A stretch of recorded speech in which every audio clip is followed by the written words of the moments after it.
Bien, buenos días a todos de nuevo y bienvenidos a la tercera jornada y última de este curso de verano que se nos está haciendo, por lo que comentabais a todos, pues corto, es intenso pero corto, y eso es muy buena señal, sin duda alguna.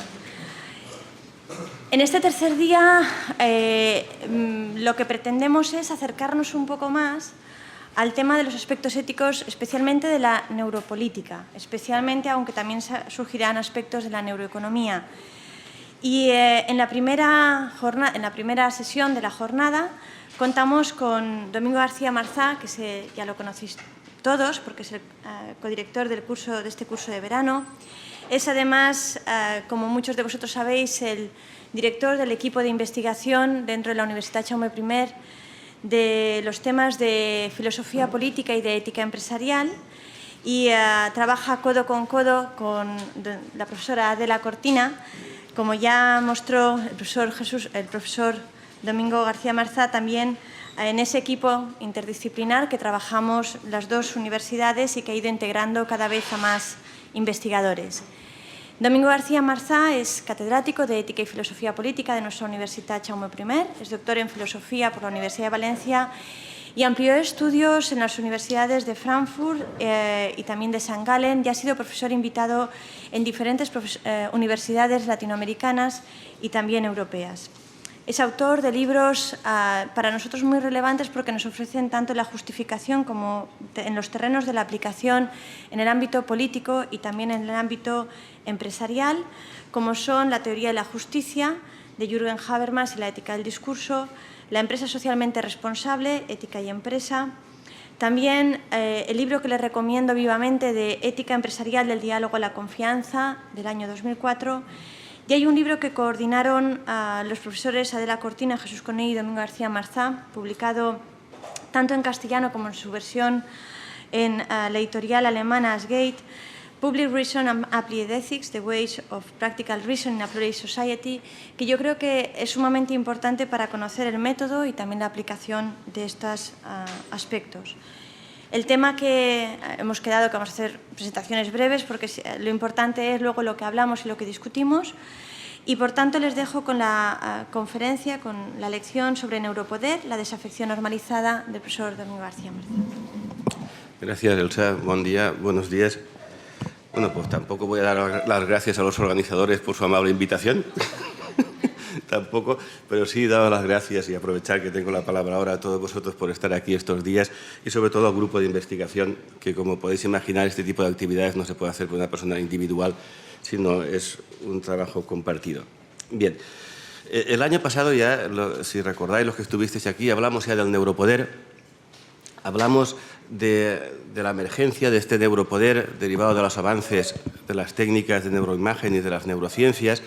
Y vimos, y centramos también, ayer incluso por la tarde, vimos algunas aplicaciones de este neuropoder a la economía y a la política. En definitiva, el neuropoder, y avanzo, recordad que es el mejoramiento y control, ¿no?, de nuestra mente, en definitiva.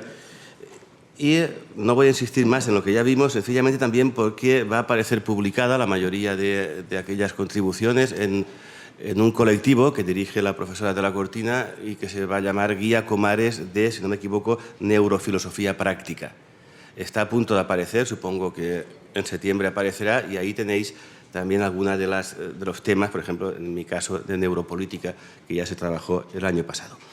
Pero quedó un tema pendiente, y nos queda pendiente, y hoy lo que traigo son algunas reflexiones, que es qué ocurre cuando comparamos el neuropoder con la democracia. Es un tema que está pendiente, es decir, ya no tanto las aplicaciones técnicas del neuropoder, sino qué ocurre cuando desde la neuropolítica y el neuropoder confrontamos esta idea con la democracia. En definitiva, cuando confrontamos un sistema político que se legitima en el acuerdo racional, libre y voluntario, es decir, que su poder está legitimado a partir de un acuerdo basado en razones, con la idea que las neurociencias ya nos muestran, y ya efectivamente tenemos que partir de ella, de que parece que no somos tan racionales como nos creíamos, tampoco en política. Es decir, ¿qué ocurre cuando efectivamente introducimos, por ejemplo, las emociones dentro de esta concepción de la democracia? Como intentaré mostrar, una cuestión es reafirmar la importancia de la dimensión afectiva de la política y otra, bien diferente, afirmar que la política depende de su dimensión afectiva. Es decir, de que la política, nuestro cerebro, por ejemplo, por utilizar palabras de Western, es un cerebro emocional, que la política son emociones y solo emociones. Y para confrontar la neuropolítica con la democracia, lo que voy a utilizar es sencillamente el concepto de desafección política. Es el camino que voy a utilizar para confrontarlos. Y la idea es intentar responder a algunas preguntas, o al menos dar algunas ideas para que podamos responderlas todos juntos ante lo que, no es que la llame yo, la actual desmoralización política. La pregunta sería, ¿es la neuropolítica y, por tanto, el neuropoder en que se basa parte de la solución o del problema frente a esta desmoralización? Dicho de otro modo, ¿sobran razones y faltan emociones o al revés? Y en resumen, ¿constituye la neuropolítica un antídoto contra el hiperracionalismo que caracteriza algunas teorías democráticas, como es incluso la que nosotros defendemos, democracia deliberativa o participativa, como veremos? ¿O la neuropolítica es el golpe de gracia ya, el último golpe, para una concepción de la democracia que hoy no se puede mantener? Estas reflexiones vienen también, y es un poco de donde quería partir, de una idea intuitiva. Hace ya mucho tiempo, muchos años, antes de lo que podemos llamar la vorágine neurocientífica en la que ahora estamos, leía en un libro de Richard Sennett una frase que me impresionó por su carácter intuitivo y su carácter de anticipación. Decía lo siguiente. Recordemos que el año pasado ya hablamos del Homo neuroticus. Pues venía un poco a decir la frase de Sennett. Antes los problemas laborales acababan en huelgas y manifestaciones. Hoy acaban en el diván del psiquiatra, esto es, en depresiones. Esta idea es la que quedó un poco grabada y está en el fondo de la exposición que voy a hacerles yo. Es decir, ¿qué ocurre? O sea, cómo se explica, y para mí el neuropoder es parte de la explicación, esta inversión que ha habido en la concepción de la política. Esta es un poco la idea. Hoy esta anomalía se ha convertido en una situación normal. ¿Por qué? Porque la neuropolítica corre el peligro, o nos ayuda, a entender que la política ya no es una cuestión de una sociedad más justa, sino que la política es más bien una cuestión interna, una cuestión de emociones y de sinapsis neuronales. No sé si la desmoralización, la desafección política, no sé si es casual o causal el hecho de que coincida efectivamente esta desafección política con el auge de la neuropolítica. Simplemente para reflexionar sobre esta relación daré 4 pasos muy sencillos y para que nos den tiempo también a la discusión. En primer lugar, sí que me gustaría hablar un poco sobre el poder y el paso del poder al neuropoder. Sería el primer punto. Una vez estemos en el neuropoder, el segundo paso que me gustaría dar sería del neuropoder a la democracia. ¿Cómo pasamos del neuropoder a la democracia? Para, en tercer lugar, hablar de la dimensión afectiva de la democracia, en definitiva, como dice un famoso libro colectivo de Marcus, de los efectos de los afectos en la vida democrática, en tercer lugar. Y, por último, ante algunos problemas que plantearé, intentaré dar un par de, si no soluciones, sí de caminos por los que estamos trabajando e intentando buscar ir más allá de la estricta racionalidad o de la hiperracionalidad que efectivamente caracteriza a algunos de los modelos deliberativos de democracia. Bien, es un programa ambicioso, espero tener el tiempo para dar algunas ideas y vamos allá. Del poder al neuropoder. Creo que como punto de partida podríamos afirmar que la variable poder es básica en la política, es decir, que la política trata del poder. En principio, el poder es el control, podemos definir el poder de una forma muy sencilla, sobre el control de los recursos que la gente quiere o desea. Una definición de poder muy sencilla. Digo sencilla porque automáticamente la pregunta viene después, es decir, ¿cómo se realiza ese control? Si definimos el control, repito, sobre el poder, sobre el control de los recursos que la gente quiere o desea, ¿cómo se consigue este control? Hay un librito por ahí que les recomiendo también para este verano, cuando tengan tiempo, un clásico, que es el de Stephen Lukes, El poder, un enfoque radical, que es el que voy a basarme para distinguirles 3 tipos de poder y acercarme, sí, al concepto de neuropoder, que es lo que yo quiero situar, el concepto de neuropoder dentro del contexto de la reflexión sobre el poder. El primer concepto de poder que Lewis presenta es lo que él llama un enfoque liberal, y es el concepto de poder que todos conocemos y la mayoría utilizamos, como de Weber, por ejemplo, o de Parsons, que es el concepto de poder como la capacidad que tenemos de hacer que otra persona haga algo que no haría de motu propio. Es decir, la capacidad que tenemos de modificar la conducta, las acciones, las decisiones de otra persona. Textualmente dice Weber, la posibilidad de imponer en cada caso la propia voluntad al comportamiento de los demás, aún contra su resistencia y cualquiera que sea el fundamento de esta probabilidad. Este concepto de poder, que insisto, es el que utiliza la sociología, la ciencia política, y es el concepto que se utiliza de poder por una sencilla razón, porque es un concepto de poder observable. Se puede observar, se puede, por lo tanto, cuantificar, se puede medir, y se puede explicar y, cuidado, que esto lo veremos, que es muy importante, predecir, que es una de las características del pensamiento científico, de la metodología científica, como ustedes saben. Es el concepto de poder más utilizado, pero, dice Lewis, también hay otras formas de poder. El segundo concepto de poder que presenta es el enfoque reformista, que llama él. Dice, también tiene poder el que consigue eliminar, no hace falta físicamente, del conflicto a los intereses que nos molestan.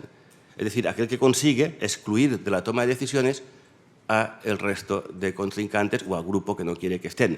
Es decir, mantiene fuera del proceso político el conflicto de intereses que no interesa, que se queda así larvado o latente. Este enfoque reformista, el que utiliza Marx, por ejemplo, que utiliza Bachrach después también, y es un concepto de poder que ya no es tan observable. Es decir, este concepto de poder ya no es observable, a no ser que, como hace Marx, y después no vamos a entrar aquí, pensemos que hay una variable independiente, es decir, que alguien nos puede definir, sea la historia o sea quien sea, lo que significa un interés real. Pero bueno, dejemos este segundo enfoque, porque me interesa más el tercer enfoque que distingue Lewis, que es lo que él llama un enfoque radical del poder. Y textualmente dice, no estriba, dice él, el supremo ejercicio del poder en lograr que otro u otros tengan los deseos que uno quiere que tengan, es decir, en asegurarse su obediencia mediante el control de sus pensamientos y deseos.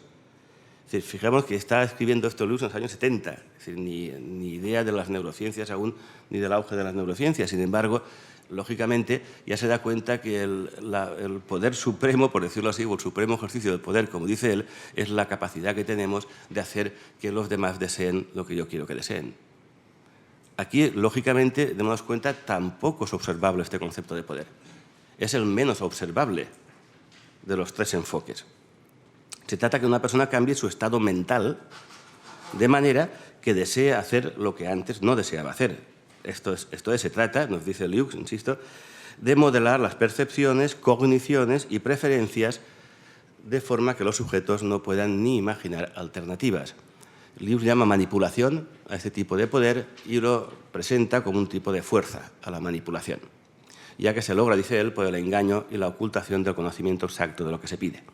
Bien, esta manipulación de la mente es lo que las neurociencias van a utilizar. Por lo tanto, por eso me interesaba llegar a ese tercer concepto de poder. Por supuesto, el siglo XX, la Escuela de Frankfurt y todos los movimientos que ustedes quieran, que vosotros queráis, han reflexionado mucho sobre este tipo de poder. Es decir, no es novedoso la reflexión sobre la influencia que tienen los procesos de socialización y los medios de comunicación. La novedad donde se va a coger la neurociencia con este concepto de neuropoder es que de repente se puede observar. A ver si nos damos cuenta de la diferencia. De ahí la importancia, porque, es decir, por supuesto, siempre se ha sabido la manipulación y se ha discutido sobre la manipulación, pero es que ahora la diferencia es que esa manipulación, esa gestión, por decirlo de forma más neutra, de nuestros estados mentales, se puede observar. Y, lógicamente, observar, ¿qué significa? Que se le puede aplicar el método experimental. Es decir, la relación causa-efecto, la explicación natural, como quieran ustedes llamarle. Es decir, puede ser estudiado y puede ser aplicado de forma científica. Los procesos mentales, que antes eran totalmente invisibles y, por lo tanto, ingobernables, por decirlo así, ahora se convierten en un dato, en un hecho que se puede gestionar. Este es lo que va a hacer la neuropolítica y, por lo tanto, el neuropoder. Antes de entrar en el neuropoder y definirlo y dejar este tema, una idea muy importante para entender este concepto de poder. Este concepto de poder no se puede entender si confundimos democracia con Estado. Retomaré esta idea después en mis conclusiones, en una de las ideas que lanzaré para que podamos reflexionar y discutir. La idea, y aquí hay que recordar a Gramsci, que sigue siendo uno de los autores más importantes para entender este concepto de poder, la idea es que si el Estado tiene la dominación, es la sociedad civil la que tiene la hegemonía, diría Gramsci, o la legitimación, si queréis, diríamos nosotros. Por lo tanto, para entender este concepto de poder, incluso dónde se ancla o dónde se basa este concepto de poder, hay que entender la democracia, como veremos, como la suma o la complementación del Estado y la sociedad civil. Y en este tema, Gramsci es definitivo al definir la sociedad civil precisamente como aquella esfera capaz de crear sentido, capaz de crear significado. Es la encargada de crear los significados y ahí tenemos la familia, la escuela, la empresa, la iglesia, que son el ámbito, dice Gramsci, donde se produce y reproduce la civilidad del individuo. Textualmente, ese texto es ahora, ¿no?, coge significación en este contexto, dice Gramsci: la sociedad civil es el escenario legítimo de confrontación de aspiraciones, deseos, objetivos, imágenes, creencias, identidades, proyectos, etcétera, que expresan la diversidad constituyente de lo social. Volveremos sobre esta idea de sociedad civil, pero sí la idea que si queremos entender el neuropoder, habrá que también entender la democracia como algo más que el Estado.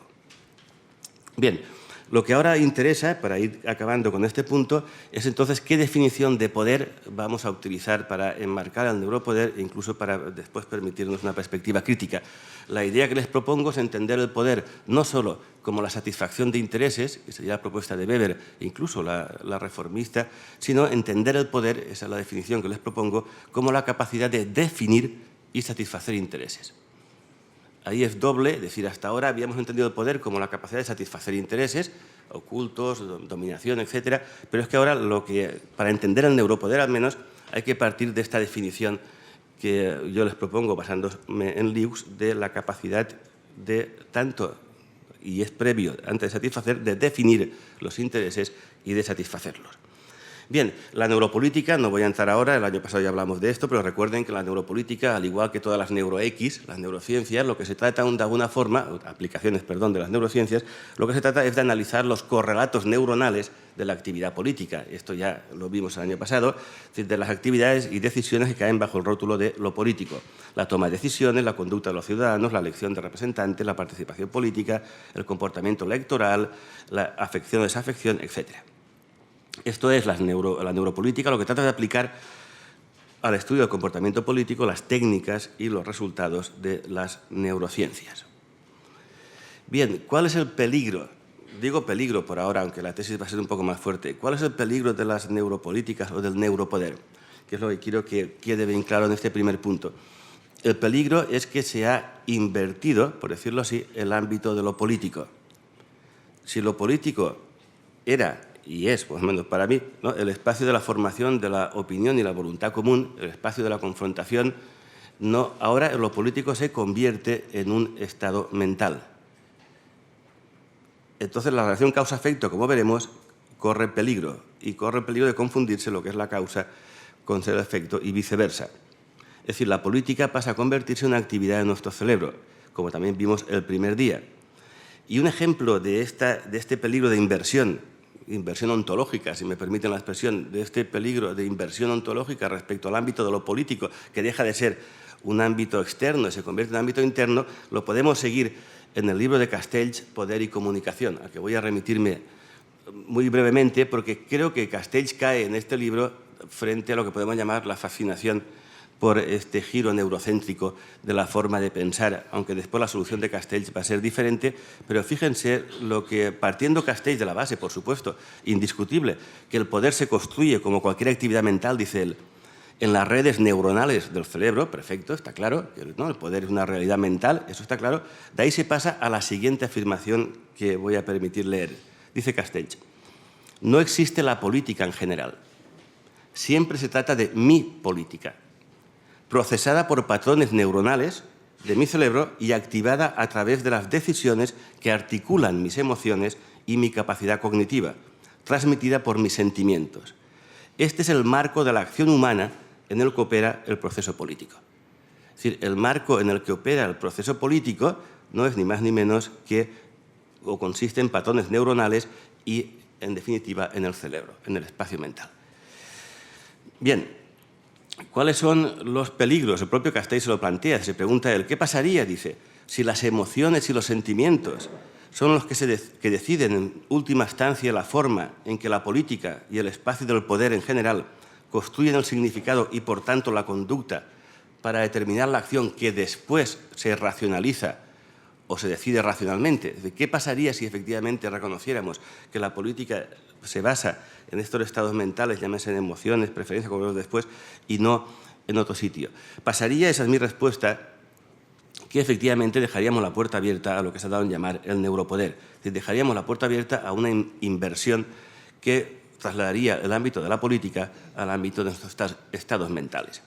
De ahí que la frase de Sennett ahora coja de alguna forma más importancia. Ya no es la política una lucha ni un conflicto, sino que la política es una actividad del cerebro, que como vimos el primer día, que ahora ya es el cerebro que piensa, el que decide, el que sabe, el que recuerda, el que miente, etc. Es decir, la política ha quedado fuera, ya desconectada, por así decirlo, de las condiciones culturales, sociales y económicas que definen lo que es la vida en común. Son simples estados mentales. De ahí que la frase de Sennett tenga ahora más sentido, al menos para mí tenga ahora más sentido. Es decir, desde los presupuestos de la neuropolítica puede interpretarse que los desajustes del sujeto en relación con el sistema político, consistente, dice Sennett, yo digo ya, en depresiones, ansiedades, compulsiones, adicciones, fobias, etc., en vez de ser reacciones de impotencia, en definitiva, ante unas determinadas condiciones materiales y sociales, en vez de ser fruto de la impotencia de no poder cambiar una situación externa, se convierten en desajustes de la mecánica electroquímica del cerebro. Es decir, dejan de ser reacciones ante una realidad exterior y se convierten en reacciones electroquímicas en nuestro propio cerebro. Al final, lo que ha quedado en el camino, creo yo, o puede quedar en el camino, por no ser muy tajante, es nuestra propia capacidad de guiar nuestra vida en común, nuestra responsabilidad y nuestra autonomía política. De ahí que el neuropoder ya no tiene ningún complejo en definirse el neuropoder como una forma de poder, y ahí va la definición que utilizan la mayoría en neuropolítica, en este caso Marcus. Es una forma de poder que trabaja a través de la modulación mental de procesos, funciones y expresiones de individuos y agregados. Modulación mental. ¿Cómo lo hace? Pues a través de imágenes del cerebro, de tecnologías y tratamientos médicos, como hemos visto estos días, y ofreciendo paradigmas conceptuales. Así, con estos mecanismos, el neuropoder actúa sobre las funciones mentales que previamente, antes del neuropoder, eran invisibles, ignoradas e ingobernables. Se trata de la regulación, por decirlo de forma neutra, de la cognición, sensación, atención, humor y, en general, de las emociones que conforman nuestro cerebro. Bien, no voy a entrar, pues después ya hablaremos también un poco más de tiempo, pero se puede ver y lo veremos en las dos exposiciones, creo que restantes. Por ejemplo, es la diferencia entre la actual crisis, reconocer que la actual crisis económica, verla solo como un estado de ánimo, por ejemplo, ¿no? Como veremos en campañas después que presentarán Elsa y Paco, campañas que de alguna forma interiorizan la crisis económica y la convierten en una responsabilidad política, se convierte en una cuestión al final de culpa. Es decir, como si fueran, y unas decisiones políticas como las que están tomando nuestros gobernantes, es una pena. Es decir, sienten pena al tomarlas y al final todos sentimos pena de que sienta pena, ¿no?, de tomar este tipo de decisiones. Bien, pero lo dejo aquí porque después van a trabajar este tema y entonces no quiero entrar. Pero sí que son ejemplos de esta inversión ontológica que convierte un problema político en un problema mental. Bien, el segundo punto era pasar de este concepto de neuropoder al concepto de democracia. Y para eso había elegido el concepto de desafección. Sencillamente había elegido el concepto de desafección por dos motivos. En primer lugar, porque directamente nos lleva a la dimensión afectiva de la democracia, y en segundo lugar, porque es un tema en el que basta leer cualquier encuesta, cualquier sondeo, para darnos cuenta que están todos de acuerdo en cuál es la situación de nuestras democracias. El concepto de desafección democrática es, entre comillas, un concepto curioso. ¿Por qué? Porque tiene dos elementos, no lo olvidemos, el de desafección democrática. El primer elemento es que los ciudadanos están de acuerdo con el sistema democrático. O sea, la gran mayoría de los ciudadanos, cuando les preguntan, efectivamente entienden que la democracia puede ser que sea el menos mal de los gobiernos, pero están de acuerdo con el gobierno democrático. Los ingleses dicen the only game in town, es la única solución que podemos tener, pero se está aceptando. Y al mismo tiempo que hay esa aceptación de la democracia, hay una terrible desafección, es decir, una desarticulación, una separación entre gobernantes y gobernados, como ahora intentaré explicar. ¿Qué entienden los sociólogos, en este caso, por desafección? Entienden textualmente, en este caso de algunos sociólogos que han trabajado como OFE, esta idea, un sentimiento subjetivo de ineficacia de cinismo incluso, y de falta de confianza en el proceso político, en los políticos y en las instituciones democráticas, que genera un distanciamiento y alienación en relación a estos. Es decir, un sentimiento subjetivo, ahora veremos, lo complicaremos un poco, pero un sentimiento subjetivo de ineficacia, de cinismo incluso y de falta de confianza. Falta de interés también por la política, eso significa desafección, y junto a los niveles más bajos de participación en las principales instituciones de la representación política. Pero, cuidado, sin cuestionar el régimen político. En otro artículo, Hoffe entra más en este tema y no se trata solo de sentimientos subjetivos, dice Klaus Hoffe, sino también la desafección se refiere a un conjunto de fenómenos, esta vez objetivos, que tienen que ver, y eso me gustó, con las actitudes negativas y modelos de comportamiento de la gente hacia los demás ciudadanos, no solamente hacia los gobernantes y los políticos, sino hacia el resto de ciudadanos, hacia la vida política en general, hacia las instituciones políticas y hacia la práctica de la ciudadanía.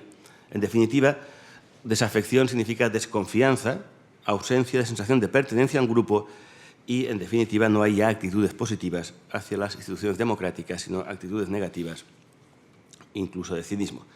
Bien, no vamos a entrar más aquí, creo que estamos de acuerdo en que esta es la situación real en la que estamos ahora. Hay una desafección en nuestros sistemas democráticos. La cuestión es cómo reaccionamos o cómo reacciona la teoría política ante esta desafección. Los modelos clásicos de democracia, los modelos de política o de filosofía política, los conocemos todos, no voy a entrar, pero siempre han buscado razones que expliquen esta desafección.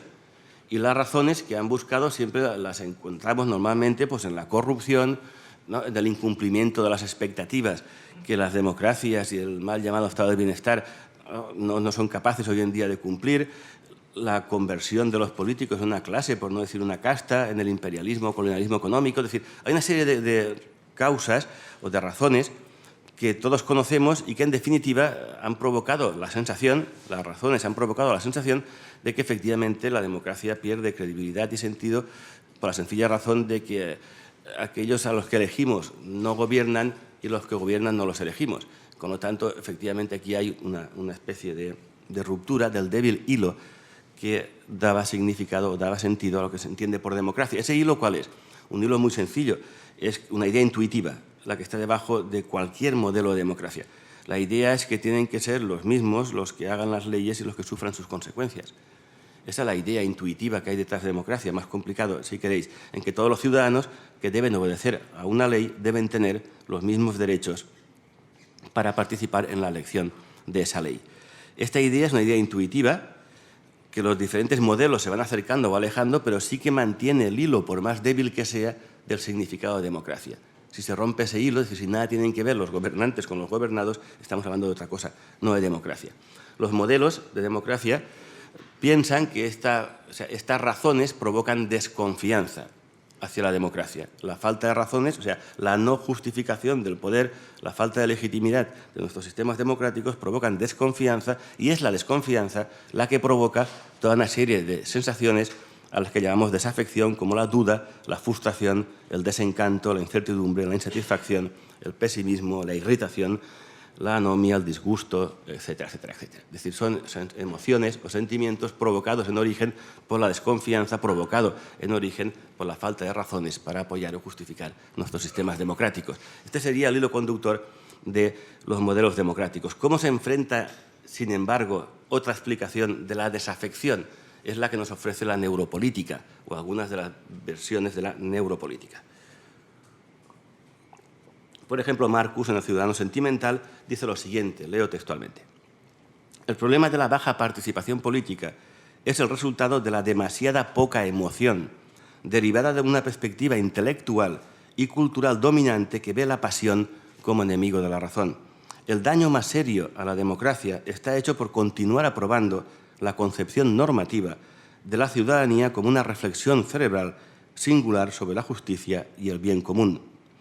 Es decir, la explicación de la neuropolítica de la desafección es precisamente porque nos hemos olvidado de las emociones en la vida democrática, porque hay un hiperracionalismo detrás de estos modelos de la democracia que únicamente han tenido en cuenta las razones y no las emociones. Es decir, la culpa de la desafección la tiene, de alguna forma, una concepción desapasionada de la política. Bien, un ejemplo que no voy a entrar porque ya lo vimos, pero me gusta, es decir, el año pasado es el de Lakoff, por ejemplo, ¿no? En esta idea.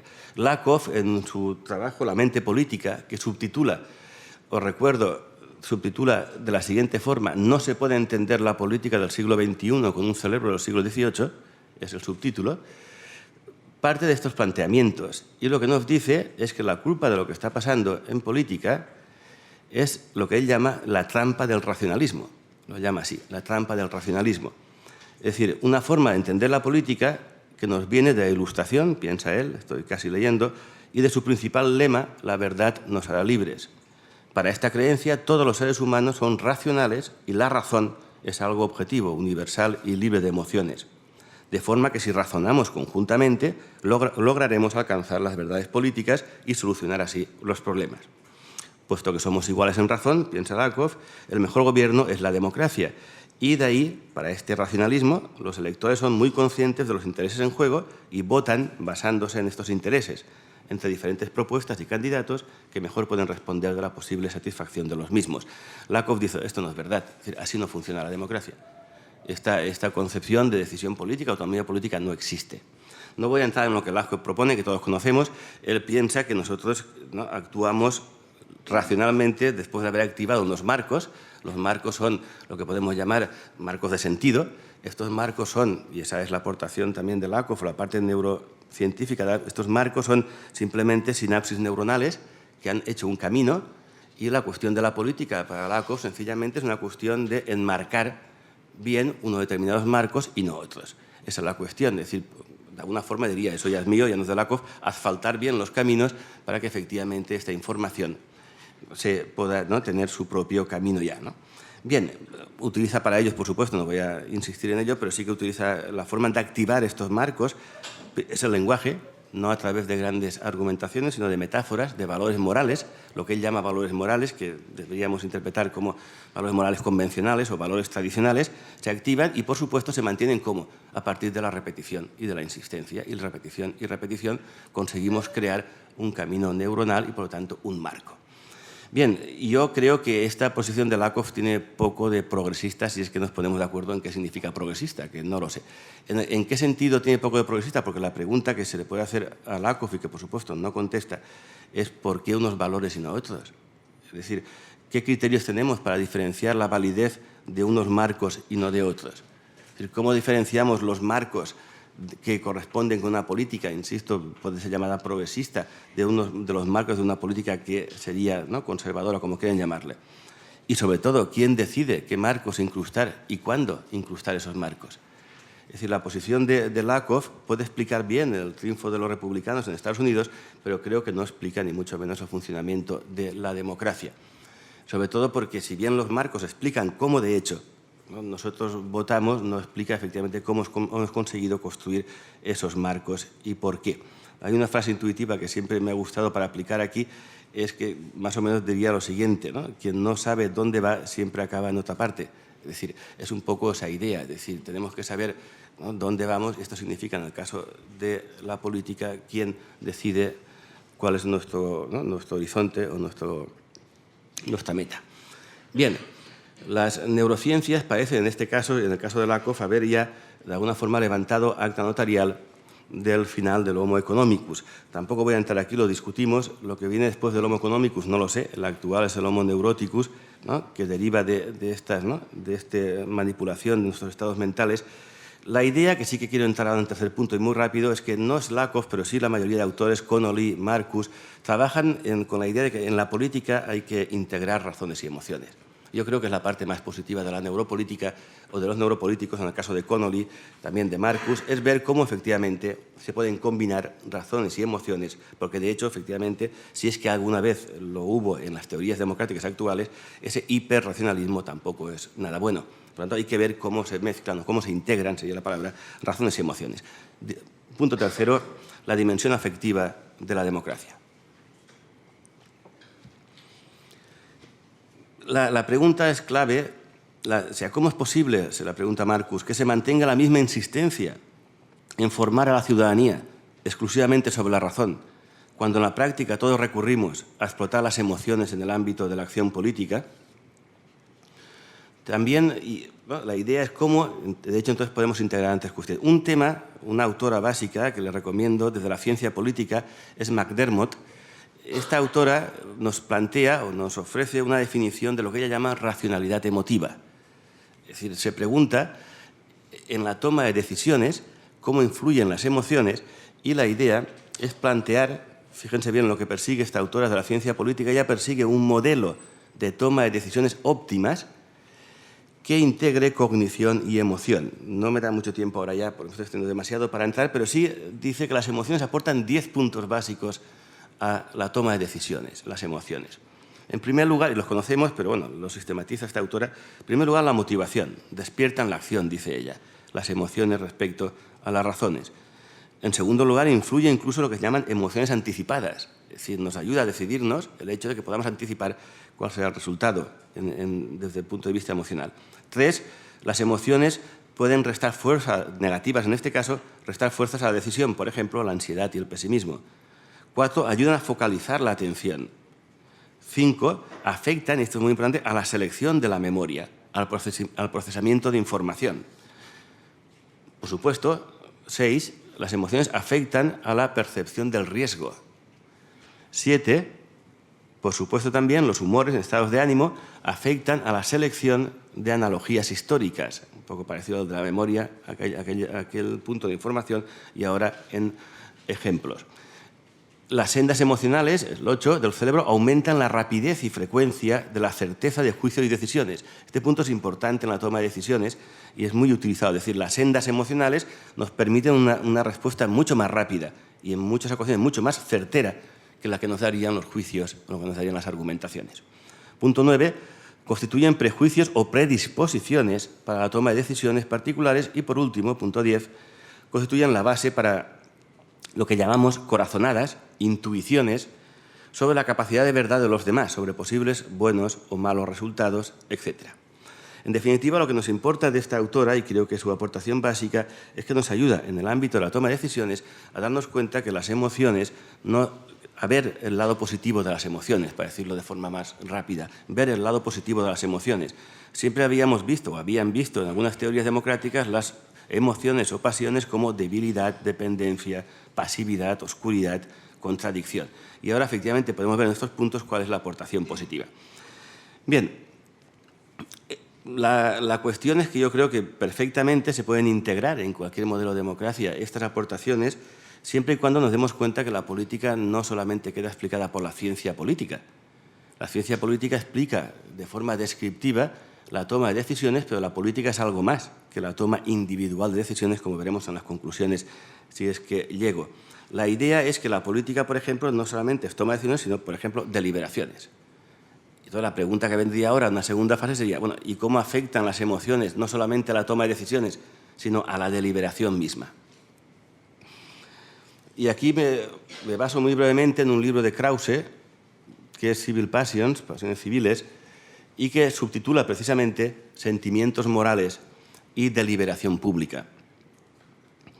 Para esta autora, la deliberación pública incorpora también emociones y deseos, y estas pasiones pueden contribuir a la construcción de un punto de vista imparcial que permite adoptar decisiones públicas legítimas. Es decir, las emociones ayudan a la toma de un punto de vista imparcial. No voy a entrar mucho si les leo un texto de Krause y donde yo veo al menos el problema en esta integración que ella propone de las emociones en la deliberación. Dice Krause, tanto la acción como la deliberación práctica incorporan necesariamente afectos y pasiones. Eso es, ni la agencia humana ni la razón práctica pueden abstraerse por completo de la dimensión afectiva. Estaríamos de acuerdo con esta afirmación. Toda teoría de la justicia que desatienda este hecho padece no solo de un déficit motivacional, sino normativo. Y esta es la cuestión que yo no acabo de ver y que de alguna forma habrá que pensar o discutir o reflexionar. Está diciendo, en clara referencia a Habermas y a Rawls, está diciendo que la falta de integrar las emociones en las razones no solo provoca un déficit motivacional, sino también normativo. Y esta idea es la que no acaba de cuajar, al menos desde mi punto de vista, porque la pregunta a Krause es la misma pregunta a Lakoff, es decir, ¿cómo distingue Krause entre buenas y malas emociones? porque dice, por supuesto, que no todas las emociones, sino que hay algunas emociones que sí que entran en la deliberación y otras no. Entonces, la pregunta es, ¿cómo puede distinguir esta autora entre buenas y malas emociones? La respuesta suya es una referencia clara a Hume y recurre al concepto de naturaleza humana, al concepto de simpatía, para explicar qué criterio utilizamos para separar buenas y malas razones, al concepto de humanidad. Pero claro, no tenemos tiempo para entrar ahora, porque me quedan muy pocos minutos, pero sí la idea, creo que estaríamos de acuerdo en que el concepto de simpatía o el concepto de naturaleza humana es un concepto socialmente construido, culturalmente construido. Por lo tanto, efectivamente, no puede escapar, ni mucho menos Krause, si no nos establece otro criterio de la socialización o de los procesos culturales y sociales donde se forman estas emociones y donde se forma, en definitiva, el concepto de naturaleza humana. Sí que es buena la idea y habrá que seguir pensando cuando ella propone un concepto de imparcialidad afectivamente comprometida. Es un concepto que, bien, puede dar de sí, imparcialidad afectivamente comprometida, mientras que veamos cómo juntamos efectivamente la dimensión afectiva con la dimensión de compromiso. O sea, cómo se establece esa unión, pero sí la idea, que creo que por ahí van a ir ahora ya como último punto mis dos apuntes, sí la idea de que efectivamente de alguna forma tenemos que integrar las emociones en el propio punto de vista moral de la imparcialidad, y la cuestión es cómo, que es mucho más difícil, y es lo que voy a proponerles en los últimos 5 minutos. ¿Sí? ¿Tengo 5 minutos? 5 minutos nada más. Bien, ya digo que esto, aparte, ya lo he vuelto a hacer esta mañana después de la discusión que tuve ayer, no me atrevo ya, ¿no?, a decir lo que yo pensaba, pero bien, simplemente es proponerles o proponeros dos ideas básicas para pensar lo que yo he titulado, el último punto, el poder afectivo real de la sociedad civil. Es decir, el poder afectivo de la sociedad civil. Las dos ideas que propongo para discutir, la primera, que de alguna forma ya las he introducido, la primera es un tema importante, aunque es complicado, es diferenciar entre razonar y dar razones. O sea, pongo ahí el marco y después lo veremos si soy capaz de explicarlo. O sea, la política es algo más que la toma de decisiones individuales. La mayoría de los neuropolíticos que están introduciendo los temas de neurociencias en el ámbito político son científicos de la política y reducen la actividad política a la toma individual de decisiones, con lo cual el modelo que utilizan de razón práctica es un modelo deformado desde lo que podemos llamar un individualismo metodológico. Es decir, para nada tienen en cuenta al otro. Es decir, el concepto que utilizan de razón práctica, concepto que por supuesto no utilizan, es decir, pero la idea que utilizan de razonar, dar razones, que por ahí voy, es la idea de un individualismo metodológico, de una persona individual, aislada, casi autista, podríamos decir, que toma decisiones políticas, quién vota, quién no vota, qué hace y qué no hace, desde el punto de vista totalmente individual. Por lo tanto, la validez moral de lo que hace o deja de hacer no tiene ninguna referencia a los demás. Mientras que yo creo que sí, es decir, creo que la razón práctica es una razón que necesariamente y por definición tiene en cuenta a los demás, con lo cual, efectivamente, no podemos escapar de la pregunta de la validez moral de lo que estamos decidiendo. Y creo que aquí habría que distinguir entre dos niveles, y la parte más complicada, entre la fundamentación y la aplicación en esta razón práctica. Son dos niveles de la misma razón práctica, que no hay que separarlos, ni son separables. Pero sí la idea de que la validez moral, en definitiva, el reconocimiento de la igual dignidad de todas las personas, no es una emoción. Es decir, esa es un poco la idea que planteo para discutir. Es decir, el reconocimiento de los demás no es algo pasivo. No es una emoción, es una acción. Es fruto de una voluntad que se mueve por razones. Es decir, y es una razón el reconocimiento de los demás como interlocutores válidos, como queráis llamarle, me da igual, con igual dignidad. Es decir, eso no es un sentimiento, no es una emoción, no es una pasión, exige, ¿no?, una acción. Es un saber moral, efectivamente, es un saber. Es decir, en ese sentido no es una pasión. Esa sería la primera cuestión que lanzo para discutir, pero yo por lo menos es lo que he llegado a pensar. Y por lo tanto, aquí hay un elemento fundamental, una función fundamental para las razones, vamos a llamarlo así. Una función fundamental de las razones es construir una voluntad racional que de forma activa opta libre y voluntariamente por reconocer al otro como interlocutor válido o con igual dignidad. Por lo tanto, la imparcialidad no es un sentimiento, no es una emoción. Pero cuidado, saber no es querer, por decir una frase muy tonta. Saber no es querer, es decir, que si yo sepa cómo actuar moralmente no significa que quiera hacerlo, ni mucho menos. No tiene nada que ver una cosa, bueno, tiene que ver si Ahí es importante la compasión. Aquí entran ya las emociones y los sentimientos para pasar efectivamente de ese saber a ese querer. Es decir, hace falta una motivación y aquí es donde entran las emociones. Y entran las emociones en su triple aportación, es decir, las emociones despertando el razonamiento, es decir, hay que razonar sobre esto, lo despiertan, ¿de acuerdo? Perfecto. Enmarcan la comprensión de todo lo que estamos haciendo, son un marco de sentido, por supuesto, ¿de acuerdo? Y también movilizan la acción, bien, ¿de acuerdo? Pero no pueden, ni mucho menos, cada uno tiene su función. ¿Por qué? Razonar, tal como piensan muchas veces, el elemento cognitivo, el razonar, parece que sea una actividad individual. Sin embargo, si pasamos de razonar como la facultad que tenemos para dar razones, el dar razones implica el reconocimiento del otro. Es decir, esta idea del dar razones, de no pensar solamente en razonar como una capacidad individual, sino como una capacidad que incluye necesariamente al otro, sería un poco la idea, esa primera idea que apuntaba. Un ejemplo de cómo se ve esta idea, claro, si en vez de dirigirnos a la toma individual de decisiones, pensamos que la política es el ámbito de lo común, si la política es el establecimiento de relaciones comunes, el ámbito del conflicto, de la solución de conflictos, ¿cómo aplicamos ahora las emociones? Pensemos por un momento si es posible explicar la coordinación de la acción a partir solo de emociones. Este sería un poco el ejercicio mental que podríamos hacer. Si es posible, la prueba del 9, por decirlo así, si es posible explicar la coordinación social, la sociedad en definitiva, solo a partir de emociones. La idea sería que sí, efectivamente, hay que integrarla. Podemos hablar de una racionalidad emotiva, esa es la idea, pero no de cualquier tipo de racionalidad emotiva. Por ejemplo, podemos hablar, como hace Adela Cortina, de una racionalidad cordial, pero ya no estamos hablando de cualquier tipo de emociones, sino de un tipo de emociones que coinciden, no voy a explicar ni mucho menos su teoría, pero que coinciden o concuerdan con un tipo de razón. Entonces es razón cordial, no razón emotiva y punto. Es razón cordial, es un tipo de emociones la que puede ir junto con la razón. Otro ejemplo más sencillo para ver si soy capaz de explicar lo que estoy diciendo. Ahora está de moda y debe estarlo, y me parece que es una buena idea, también como resultado de los avances de las neurociencias, el uso de las narrativas. Por ejemplo, la narrativa empresarial, de la que estábamos hablando, y efectivamente habéis escrito sobre ello, y considero que es muy importante para el sentido de pertenencia, para el sentido de la empresa como institución social. La narrativa. Pero cuidado, es decir, también decía Adela en un artículo, ¿podemos diferenciar entre una buena, pregunto, y una mala narrativa? ¿Somos capaces de diferenciar entre una buena narrativa y un cuento chino? Yo creo que sí. Entonces, ¿de qué depende que podamos diferenciar? ¿De nuestras emociones? ¿De las emociones que provoca una marca? ¿O depende de que tengamos razones para justificar que esa empresa es capaz de responder de las expectativas sociales que ha levantado? Es decir, de la responsabilidad social de la empresa, en definitiva.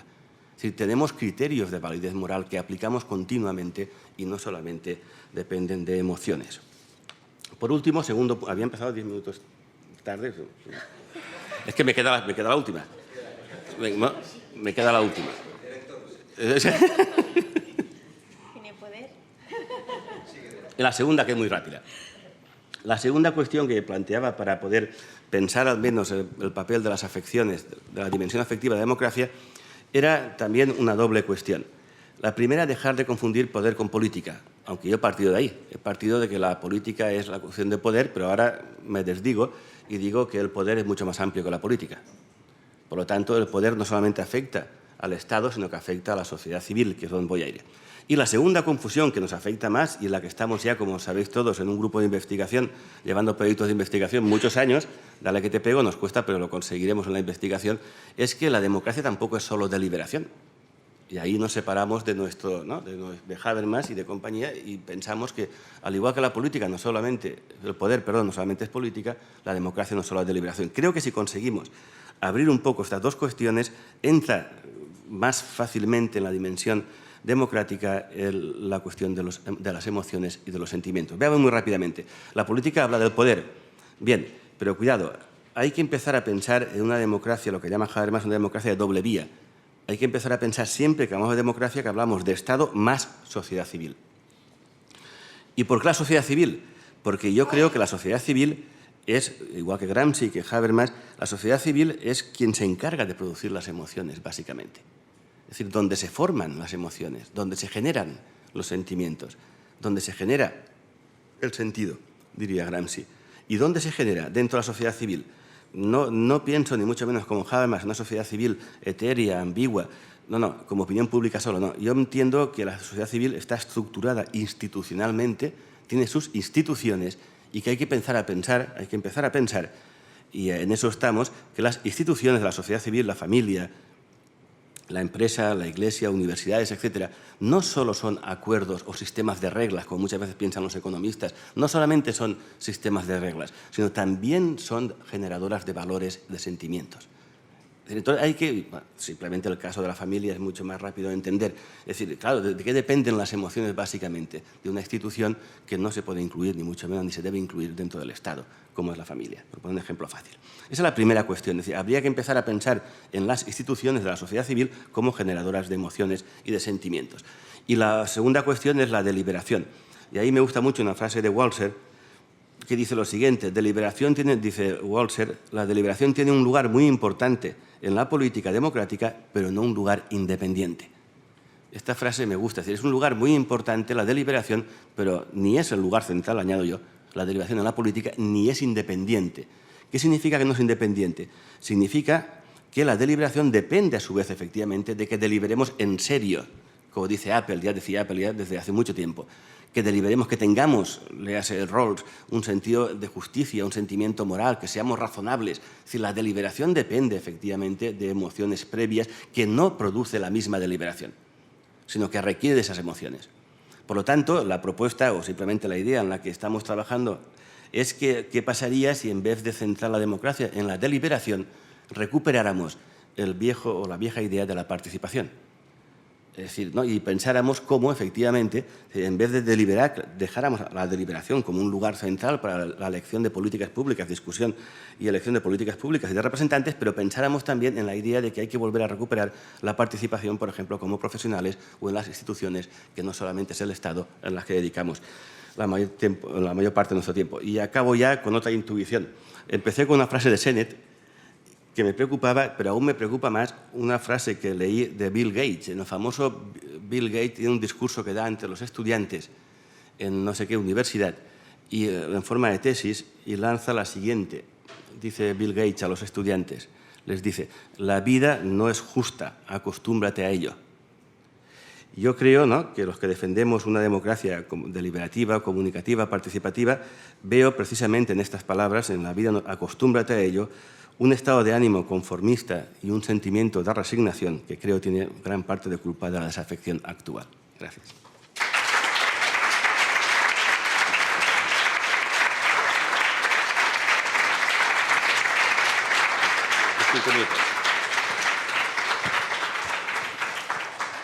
Muy bien, y ahora es nuestro turno de preguntas, de comentarios, de sugerencias.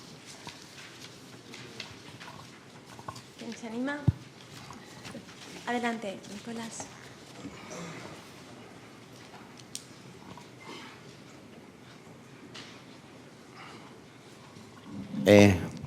Muchas gracias por esta increíblemente inspiradora conferencia. Me gustaría hacer una pequeña reflexión, primero respecto a lo que son los valores dudosos hacia los que te has aludido a el no saber cuáles son las emociones buenas y cuáles son las emociones malas. Y precisamente con esta última cita creo que has confirmado una sospecha que yo tenía, que aunque es verdad que no podemos ser tan detallados y distinguir las buenas de las malas, sin embargo, la historia de nuestra cultura pues tiene cierta tendencia a marcar nuestra civilización hacia algunas cosas que tendemos a mejorar como sociedad. Por ejemplo, yo qué sé, hemos abolido hace bastantes miles de años la violación en el acto sexual, que era natural, y nosotros hemos ido en una dirección. Últimamente hay una tendencia en las sociedades modernas a mayor igualdad entre el hombre y la mujer, o, por ejemplo, la protección de personas que en la naturaleza se quedarían muertos. darles más oportunidades y, lo más importante de todo, cierto consenso en el respeto de futuras generaciones, por ejemplo, vía respeto hacia el ambiente y el planeta. Me gustaría hacer una reflexión, escuchar tu opinión sobre, en vez de ser tan exigentes y obviamente decir lo obvio que no hay emociones buenas y malas, hay algunas mínimas sobre las cuales podríamos construir cierto consenso de los pueblos y de nuestra cultura hacia una dirección. En ese sentido, por ejemplo, claramente la sensación de Bill Gates o la emoción que la inspira es en contra de nuestra cultura, que ha sido precisamente ir en contra de algunas cosas que no queríamos acostumbrarnos. Entonces, nos hemos ido... Y parece que vamos o queremos ir en contra de la injusticia y aunque hay poderes que no lo permiten tan fácilmente, pero siempre, incluso en una estratificación geográfica del mundo, las sociedades que más han avanzado, más han conseguido no tomar algunas cosas como dadas, como dice Bill Gates. Y en ese sentido, también había apuntado antes, porque has contestado prácticamente todas mis preguntas durante tu conferencia, pero hay algunos síntomas objetivos de este poder preocupante. Por ejemplo, una mayoría en un sistema democrático, una mayoría del 95%, es más indicación de que este tal poder existe o que no. U otras cosas que son fácilmente observables. Yo, como me interesa bastante la parte empírica, estoy reflexionando sobre qué tendría que mirar en una sociedad para preocuparme, y simplemente sugiero las enormes mayorías como uno de estos síntomas. Y no me quiero referir a otras, pero que también igual has pensado alguna que puede ser preocupante. Gracias. ¿Qué hacemos? ¿Contestamos? ¿Sí? Bueno, de forma rápida, por el tiempo que tenemos. A la primera cuestión, si lo he entendido bien, las emociones, normalmente emociones básicas, leemos a los neurocientíficos y ellos hablan de miedo, asco, sorpresa, tristeza, alegría, ira, 5 o 6 siempre, emociones muy básicas. Lo importante, yo diría dos cosas, te respondería dos cuestiones. La primera es que efectivamente creo que la cultura no es más que eso, un proceso de aprendizaje. Entonces vamos aprendiendo históricamente, y cuando aprendemos, igual que los niños cuando aprenden a andar en bicicleta, ya después no se olvidan. Nosotros nos pasa como especie lo mismo. Después vienen, ¿no?, los genetistas, quien quieras, lo explica como en forma de sinapsis o de genes, me da igual.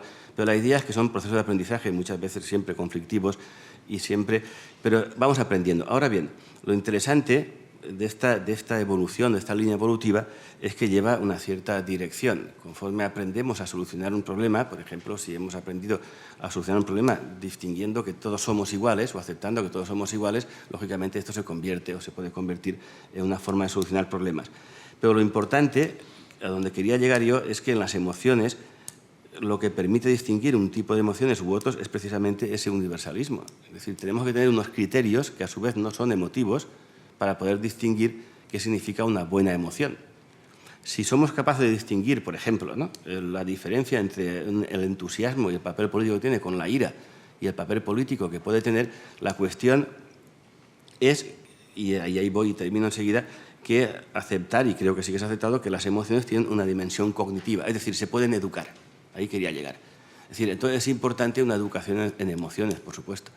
Es decir, que es importante. ¿Y en qué emociones? En las que corresponden, como decía antes, a un concepto de razón a que hemos alcanzado, como diría Ortega, a la altura moral de nuestro tiempo. O sea, ¿qué emociones coinciden con ese tipo, ¿no?, a la moral que hemos alcanzado? Y ahí efectivamente pues, vemos la diferencia, lo que nos provoca repugnancia moral, de la que hablábamos ayer, o el papel de la compasión o de la vergüenza, tienen que ver con ese referente moral que es la altura moral. Esa sería la cuestión. La respuesta.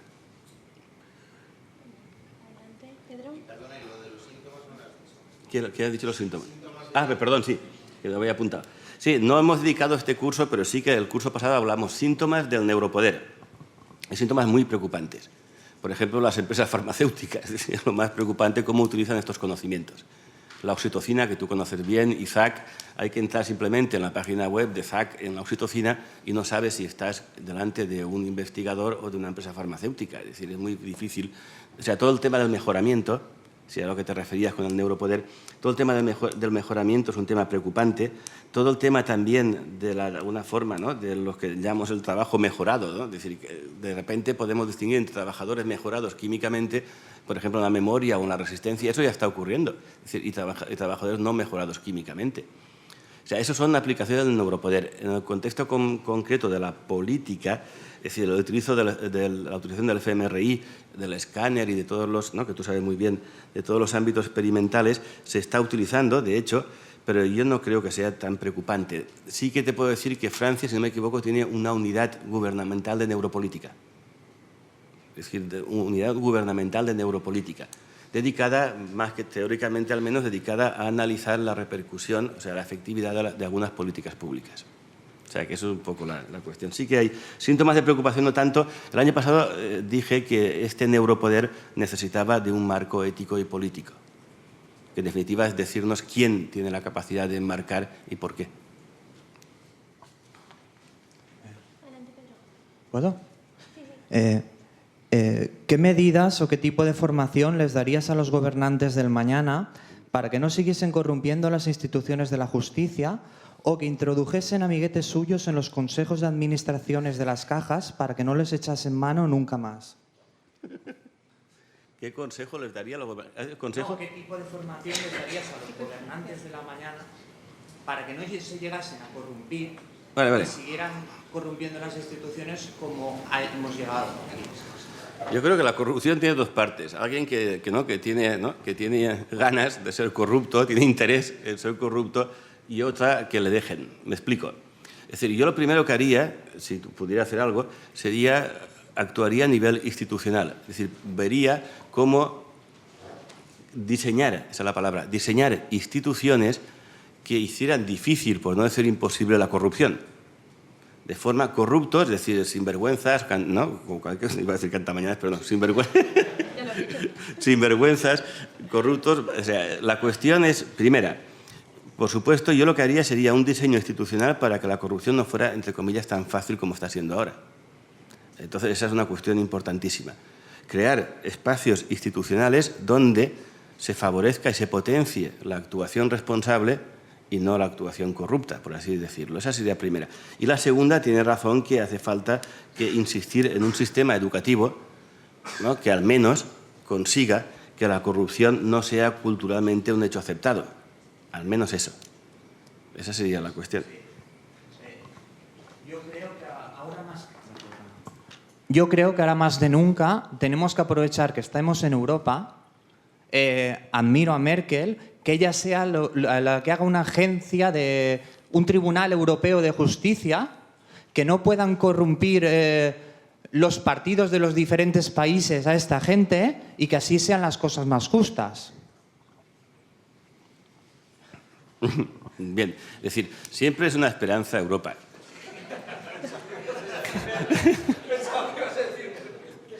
Europa, no Merkel, por favor. Me refiero, en todos los sitios cuecen habas, es decir, en todos los países cuecen habas. Aquí podemos tener, efectivamente, ¿no?, algún cocido especial, por así decirlo, pero yo creo que efectivamente no es Merkel quien va a darnos la solución a los temas de corrupción en España. Es decir, sí que puede ser efectivamente que cuando más públicos, ¿no?, es decir, más sean los problemas que tenemos, más nos puedan ayudar. Pero no creo que sea de alguna forma, ¿no?, ni Merkel ni Alemania. Creo que es más como veremos después en la campaña, que no es una campaña, una cuestión de que tenemos que arreglarlo nosotros mismos. Y el camino de arreglo, muchas veces, decía ya Kant, son dos: o lo hacemos, ¿no?, entre nosotros, o lo va a hacer la madre naturaleza, decía Kant. Es decir, es lo que nos está pasando con los fondos de inversión. Y una última pregunta. Yo, más que una pregunta, es volver a algo que ya se dijo, que comentamos. Yo pregunté que si no sería mejor lograr un consenso en educación desde un principio, porque todo parte de la educación. Si tú educas ciudadanos responsables, tendrás políticos responsables. Entonces, yo digo lo del consenso en educación porque entre que cambiamos las leyes y el político tiene poder para implantar ciertas materias como educación a la ciudadanía, que ha sido muy controvertida, o apartar las humanidades de la educación en un grado alto, porque el griego y el latín no se veían funcionalmente, pero nos vuelven al original sentido del lenguaje. Y entonces, si se manipula el lenguaje, todo lo demás es manipulable. Por lo que decíamos ayer, entre el soborno y la transferencia económica, ¿era, por ejemplo? O como lo éticamente correcto o políticamente correcto y la realidad de lo que tenemos, ¿no? Que a veces el lenguaje se separa del concepto que debería reflejar, ¿no? Y ahí está lo que yo proponía el otro día. Y creo que va en la línea de eso, porque parto de que la diversidad de cada familia para educar a sus hijos hace una sociedad plural. Evidentemente hace falta un consenso de mínimos, pero no podemos esperar que de arriba nos lo den. O lo hacemos desde abajo o como que no va a llegar arriba nunca. No, totalmente de acuerdo. Lo único de recordar es que el consenso de mínimo efectivamente está. La propuesta, por ejemplo, ¿no?, de Adela entre ética de mínimos y ética de máximos, los valores están claros en los que hay que educar. Lo único que diría yo es que lo que no tenemos que hacer es dejar la educación solo en manos de los políticos. Esa es la cuestión, es decir, cómo la sociedad civil puede también, ¿no? Y entiendo los padres, ¿no?, los consejos escolares, etcétera. Es decir, cómo podemos estructurar la sociedad civil para que efectivamente no sea el político de turno quien decida lo que significa libertad o lo que significa igualdad. Bien, hay más palabras, pero las vamos a llevar al café, si nos importa, porque hoy sí, es muy importante una cosa que vamos a hacer ahora y es una fotografía. Vamos a hacer una foto de todos juntos ahí fuera. Mientras tomamos el café, antes de tomar el café nos ponemos todos en la escalera, ¿no? En la escalera casi mejor, porque si no, no cabemos todos. En la escalera salimos bien, sí. Vamos a ir a la escalera, si os parece, nos hacemos la foto y luego volvemos al café. Es el espíritu para objetivo. respetar los tiempos, exacto. Para dejar memoria, historias. Y gracias. Bueno, me aplaudo yo, muy bien. Me aplaudo yo.